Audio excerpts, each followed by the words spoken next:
Good morning, good afternoon, good evening guys, wherever you are on this beautiful world, whenever you're watching this video.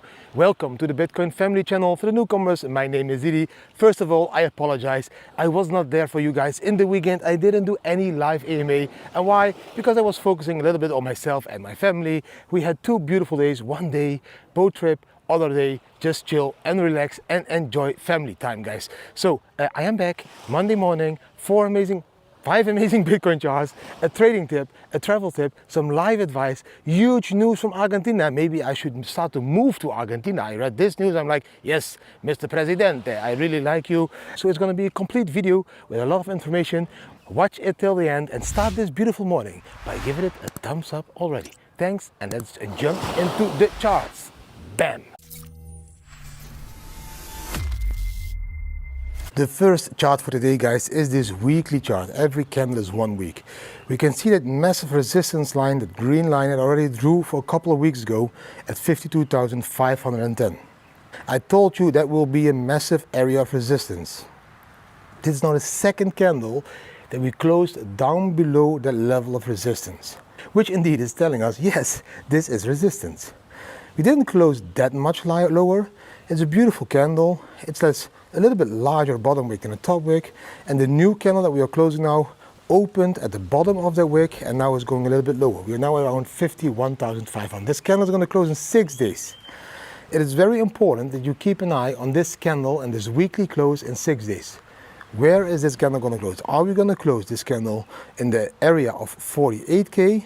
Then yes, that's a beautiful healthy pullback before we move again higher. Are we going to break this level with this candle already this week at 52,500? Believe me, before you know it, we are around that 59, 58k level, around that 60k level. And then the next huge resistance is only there at 66k. So the weekly chart showing us very positive signs. Look to the last period over here. We went up massively just to show you. Here, we went up, up, up, up, up. And we found that line, we broke that line of resistance. And then that line became support for 1, 2, 3, 4, 5, 6, 7 weeks of support before we took it up to the next line. This is now resistance. When we break it, we can first retest that line again for support a couple of weeks. So this is going to take all the way, in my honest opinion, to the halving, which will be another 2 months before we reach the halving, which is 8 weeks, same period like here, 7 weeks. We could break it, test it as support a few weeks, and then around the halving take it up to that higher level around 50 to 60k. Beautiful chart. On this chart you can see it even better played out. You can see exactly where the resistance at the moment is. This is a 1 hour chart, so zoomed in. 53k, 51k, we're moving sideways a very long time. We need to break out of this, and this is exactly what we are trying to do at the moment. We are not succeeding yet. And here you can see why we're not succeeding yet, because if you would go to that 52,300 level, around $76 million worth of Bitcoin will be liquidated. And the same thing will happen if we hit that level there around 51k. So both of these levels very important at the moment. This is one of the most important charts for you to understand the Satoshis you need to buy a US dollar. And why is that one of the most important charts? Because you can see that in 2011, you needed 100 million Satoshis to buy $1. At the moment, you only need 1959 Satoshis to buy $1. And you will be needing less and less and less Satoshis in the future to buy $1. That is what you need to understand. It's the opposite of the euro or the dollar. It's deflationary. You will need less and less and less units of the Bitcoin to buy $1 in the future. It's the other way around. You will need more and more dollars to buy 1 Bitcoin in the future. So it's really important that you understand this. Please pause this video and think now for yourself. What am I seeing? Why do I need less Bitcoin? Satoshi is the smallest account of a Bitcoin. Why do I need less and less and less of them to buy $1? That's because the Bitcoin price is going up and up and up. And why do I need more and more dollars every year to buy a Bitcoin? Exactly for the same reason. Please understand this. Very important. On this chart, you can see that all the investment vehicles, like all the funds and everything, spot, ETF, all of them, start to understand very clearly what I just told you in the previous chart. There's a shitload of Bitcoins under management now of all these investment vehicles. We are now at 930,885 Bitcoins under management by all these funds.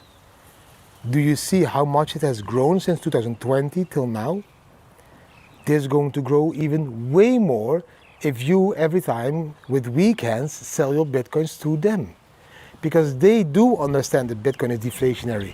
They do understand that they need less and less and less Satoshis to buy $1 every 4-year cycle again and again and again. They want to protect their capital against inflation. They don't want to have the same stress that you're having now. My money is less valuable every year again. I can buy less groceries for my 100 euros. They want the opposite. And that's why these investment vehicles are now understanding Bitcoin, and that's what you see in this chart. They are accumulating more and more and more Bitcoin. At the moment, already almost 1 million Bitcoins in the hands of all of these investment vehicles. You always follow the money. If all the rich start to pump their traditional capital in euros and dollars and gold into something completely new, a store of value, the 21st century gold, Bitcoin, you need to do the same. Protect your capital against inflation.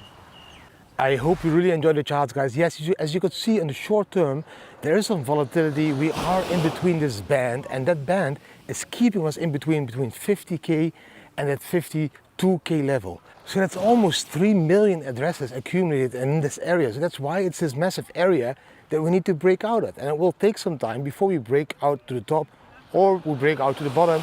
But because there is so much support and so much resistance over there, guys, that is why it will take such a long time. Now, the zoomed out chart showed you exactly where we are at the moment. Did you see the comparison about 2012, 2016, 17, 2020, and now? We are still at that bottom. We are going to break out. The halving is going to happen between 18 and 21 April. And when that halving happens, we are going to go and move into an explosive move again for Bitcoin. So it's still a beautiful moment to accumulate Bitcoin today. You should be dollar cost averaging because these prices around 50K won't stay there for long, guys. Don't be waiting for 30K. Don't be waiting for 40K. Everything between 48K and 52K at the moment is a really cheap buy possibility of Bitcoin. Because when Bitcoin goes to 100K, like in a couple of months or maybe in a year, you don't care about 5K less or 5K more because you will be in profit no matter what. And that's the most important part, that you don't skip that buying that Bitcoin now. You need to start buying Bitcoin. Dollar cost average at these prices. Buy a little bit at 50K, a little bit at 51, a little bit at 49, a little bit at 53. It doesn't really matter. Few K less on that massive profit that you're going to make in this bull market doesn't really matter. The only thing that matters is that you are invested in Bitcoin. If you want to take it a step further, then you should have listened to all the other videos where I explained to you that you should treat Bitcoin as your core capital, but most people are not there yet. For most people, it's still an asset that you want to invest in. For me, it's my core capital. I sometimes invest in Thai baht or euros, the other way around, just when I need it. Okay, now let's jump into the trading tip. The trading tip for today, guys, I don't really have a huge trading tip, but the trading tip is it's the 26th, and today on Paid Ignition, Ether Games is launching its IDO. I think Ether Games is going to do really well in this bull market, so for me, I am going to join that IDO today on Paid Ignition. I think Ether Games is going to be one of the leading games in this Web3 industry. That's why I want to be invested in it. That's why I'm going to use the IDO today on Paid Network. Yes, I have staked my 75,000 paid tokens, so I will get like 24 hours earlier access to invest in this project, but that is also for you. If you buy 75,000 paid network tokens and stake them, you will get early access as well. The second day of that IDO, the rest of the people get access, so all the tokens that are not being sold today will also move to tomorrow to the open IDO, where everyone can access the buying opportunity without even staking the paid tokens. So there's two opportunities. The first day for all the people that stake paid token, and the second day for everyone else that didn't stake paid token, but I do want to join that IDO of Ether Games. Now, the second trading tip is dollar cost average. Short but powerful, I just told you about it. Keep buying Bitcoin at all these levels around 50K, because before you know it, we will be at 60K and at 70K and 80K, and you will be able to already take your profits. You don't even need to ride it to the bull market top. If you can make 20 to 30 to 40K profit in 6 months time, just by accumulating one Bitcoin today, you will be very happy in that next couple of months, like let's say the end of this year. That's a beautiful Christmas bonus if you ask me. Now, let's jump into the travel tip. I'm gonna stay in the shadow, guys. Yes, maybe the camera will be a little bit more wobbly because I'm walking on the loose sand now, but there is a little bit more shadow here. The screen is better and it's also not that hot. The travel tip for today is this weekend we went with this boat to an island with a group of friends, Coach K, Lex, many others, and we did a barbecue. And that again reminded me to how fun it is to do a barbecue with a collective group of friends, but even more beautiful on a beautiful island. So if you visit Thailand or any of those countries that has a shitload of islands, take this small boat. Before you go on the boat, buy your meat, buy all that stuff, go to these beautiful islands. There is always a barbecue there, and do a barbecue. It's beautiful when the sunset is there, when you can see the beautiful sun going under, the colors of the sky, the barbecue. So we didn't drink too much alcohol because we already drank alcohol 2 days before that, but we did do delicious fruit juices, barbecue, good beef, good chicken, all kinds of meat, all kinds of salads, and we really enjoyed it. It's so beautiful. And then in the evening, we drove back on the sea, full moon, the shimmering of the moon on the sea. It was a magical moment. The whole day was a magical day. We even got stuck with the boat, but you need to watch my Instagram stories to follow all that stuff. But it was beautiful. So my travel tip for the day is never forget to do barbecues with your local friends over there, because it's really connecting. You can chat and talk about all things normally without like disturbance of a huge band or music or other restaurant people talking too loud. Barbecue, tropical island, beach style, sunset, what more do you want? So the travel tip for the day, barbecue on a tropical island while the sun is going down. Bam! I need to answer a question today of the followers, of course, and one of the questions was, Diddy, where are you gonna go when there is a war, like a world war? I really need to think about it. Where would I go when there is a world war? First of all, I really don't expect that World War III will be breaking out soon. I really don't think that our presidents, collectively worldwide, would be so stupid to allow a World War III to even exist in these times. They would be like really retarded. Or maybe they don't see any way out anymore of all the economical issues, and they can't stop printing money because they need to print money to buy all the bombs and to throw all those bombs. Maybe if they don't have any way out, they will be forced to do a World War III. But so I probably would definitely be visiting one of those countries that are very neutral. Like for example in Europe you have like Switzerland that is very neutral, or like in Asia you have Thailand that's very neutral. In South America I think most countries are neutral because they don't want to be in any war. So I would always focus on one of those countries that is not like interfering with this war, that doesn't support or the United States or Europe, that is just like stepping aside and being neutral. I think Switzerland has always been neutral when it comes to finance and also to other stuff in Europe. And I think Thailand has done the same job here as a kingdom in Asia. So for me, one of those countries probably would be the safest one to say. But on the other hand, Thailand is really close to China. So yeah, might be affected by like bombs gone wrong or something, I don't know. I'm just not assuming that there will be a war. If there will be a war, at that moment, we will see what we will do and how to act. I will just make sure that my family is safe, that I'm safe, and then take it from there. When there was a World War III, it doesn't mean it's going to take place in all the continents everywhere. It's going to just take place in one country, and probably all the countries worldwide will fight that world war in that country. So at the moment, the two places where the war could happen, I think then would be somewhere in Israel-Palestine area or Russia area. I won't be in either of those areas. I will definitely not come near those areas when there is a possibility of a war breaking out, guys. So I'm not too concerned about a World War III. And again, if it is a World War III, it doesn't mean that the whole world starts to bomb each other.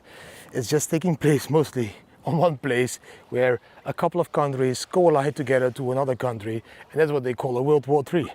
Economical, yeah, there will be some changes, but I believe Bitcoin will do very well if there is a war, because that's the only stable currency that you can travel with all over the world, keep control on it completely, and be able to spend it as well all over the world. All the others is not that easy to travel around with. Just try to travel with physical gold. Just not possible. Bitcoin is the asset you want to be in these times of war. That is my answer to your question. Let's jump into the next part.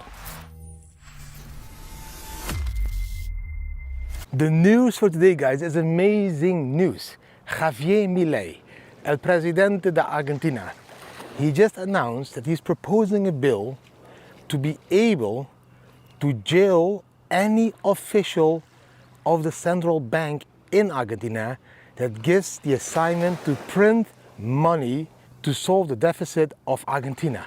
So he's just saying that any of those officials of the central bank in Argentina gives the call or makes the call to start printing money to solve Argentina's financial problems, you will go into jail.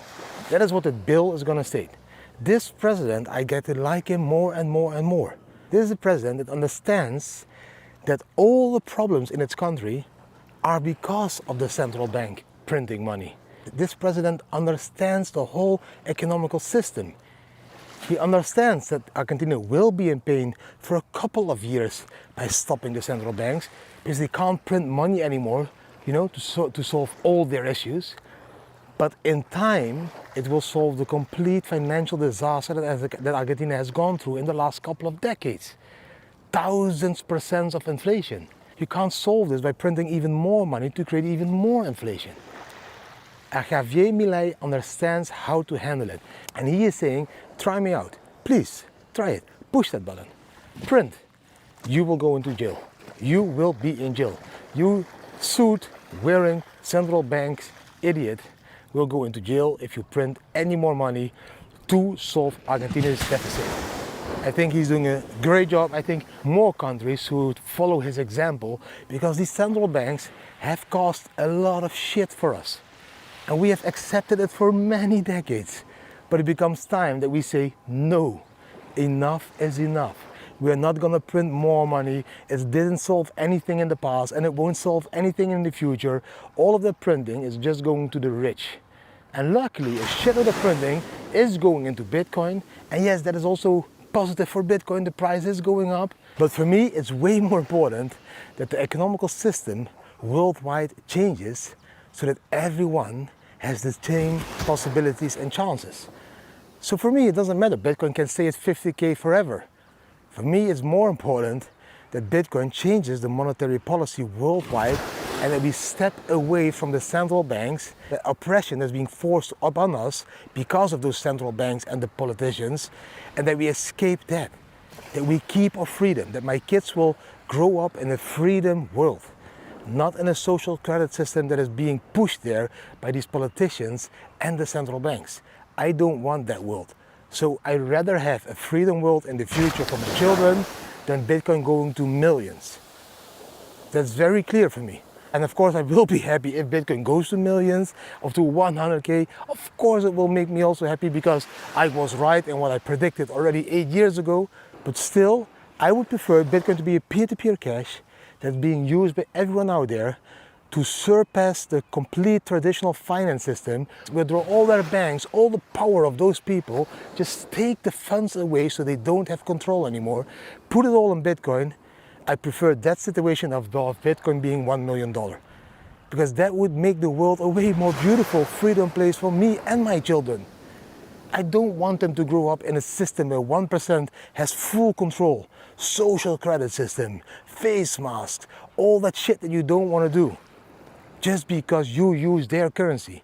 As long as you are using their currency, they will be in control. The moment you start to use our currency, Bitcoin, we will be in control. Simple as that. So for me, that is way more important than a sky-high Bitcoin price to the moon. Freedom in the future for me and my children. Last part of the video, guys, of course, again, an inspirational quote. Today's quote, I think, is very important for everyone to understand, because we all have goals in our lives. We want to achieve all of those goals. And I know that all these goals are very important and we need to achieve these goals. But I think it's way more important than what you become because of achieving those goals. So the quote for today is, what you get by achieving your goals is not as important as what you become by achieving your goals. Think about that. Of course, if your goal is to become a millionaire, it's nice that you became that millionaire, but what did you learn during that path into becoming that millionaire? What kind of person did you become while becoming a millionaire? This is way more important than that end goal of being that millionaire.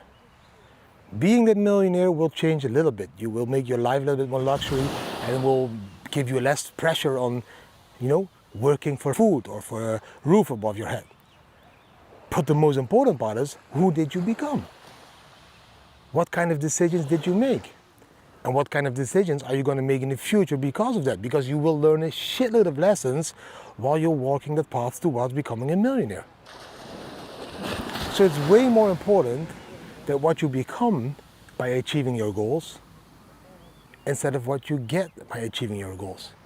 And it always starts the same. It always starts, I want to achieve this. I want to be the richest man in the world, or I want to be traveling the world, or I want to, all of that stuff, all of these goals, of course, they are reachable. Very simple. I've been telling you many times with all the life lessons in the last couple of weeks, months, everything is possible. Impossible says it even. I am possible. And of course, it's beautiful to set all these goals and you will reach all these goals. But it's way more important what kind of person you become because of achieving all these goals. Because that's exactly what it does. When you set your goals, you have something to focus on, you start moving towards the goals, you change as a person because you want to reach the goals. Probably you need to change as a person, you need to change your environment, your surroundings, the people around you, your job, everything else. You need to change all of that to achieve that goal.